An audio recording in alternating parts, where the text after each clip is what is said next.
This is what we're going to be making today, a chocolate cake. It looks really special and maybe you can make it for somebody special too. Now make sure that you ask an adult to help because you are going to be using an oven, and make sure that you clean your hands. Let's enjoy.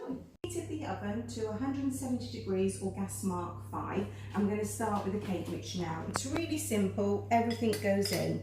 So I'm putting in 200 grams of self-raising flour, 200 grams of caster sugar, 1 teaspoon of baking powder. I've got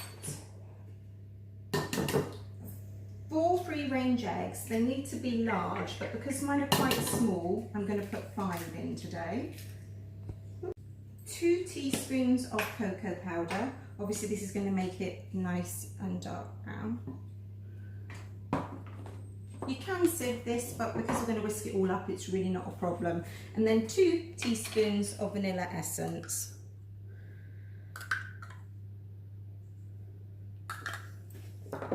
And I've put in 200 grams of unsalted butter, and now we're going to whisk it all together. I'm going to add a little bit of milk.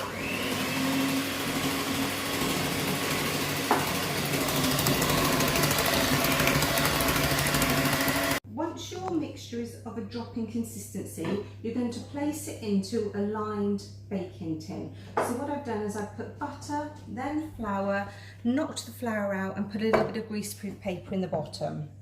And then you're going to split the mixture between 2. Once you've divided the mixture between your 2 little tins, you're going to put it in the oven for 20 minutes. And remember, we preheated our oven to 170 degrees or gas mark 5. I'm going to make the buttercream. So in here I've got 100 grams of dark Cornville chocolate and 200 grams of unsalted butter. In here I've got 200 grams of icing sugar. Now I'm going to melt the butter and the chocolate together. I'm going to do this on the top of the oven on a bain-marie, which is hot water, and put this on top and it will melt it all. Or you can do it in the microwave. You do, however, need a grown-up to help you at this point. See, the butter is melting and the chocolate is starting to melt now. So your bowl will be hot, so if it's too hot, use a cloth. I'm okay because mine has cooled slightly. So I'm going to now put my chocolate and butter mixture into my icing sugar. In there, it looks really gorgeous, and you're just going to mix it in with a spoon. So mix it all together so you've got a lovely creamy topping and filling.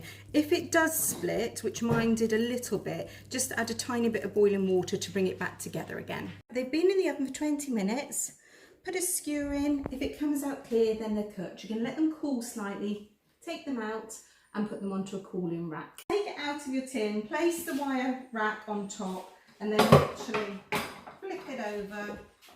Give the tin a bit of a shake and it should come off, and that little bit of baking sheet will help just come off. So to the icing, I've now added the milk and the cocoa powder, so you can see it's got a really lovely sheen, and we're going to start decorating our cake now it's cool. So take a nice little bit of the icing, put it onto the cake, and with the back of a spatula just spoon it out. When you've got your icing on, you're just going to place, you can place raspberries or strawberries, you can put jam in it, it's entirely up to you. And I'm going to go around the edge so it looks pretty, and then I'm just going to put a handful of raspberries in the middle. Now I'm going to take the top of my cake. Don't be afraid, just be quite definite with it. Put it on top, so you can see because I put the raspberries upright, it's actually supporting the cake. And then I'm going to put more icing on the top. Be quite generous, then with the back of the palette knife, carefully spread it out. If you've got an even spread of icing, I'm just going to take some raspberries and dot them around the edge again. This is the end result. I've put a little bit of icing sugar on top of the raspberries and a little bit of mint to decorate as well. You can do it however you want. You can even put icing sugar around the sides if you like. I hope you really enjoy making this, and next time we're going to make some little pasties. So look forward to seeing you again. What I've done is I've put an email address at the end of the recipe. So if you make the cake, send us a photo. We'd love to see it, and any ideas you've got for next recipes. And I look forward to seeing you soon.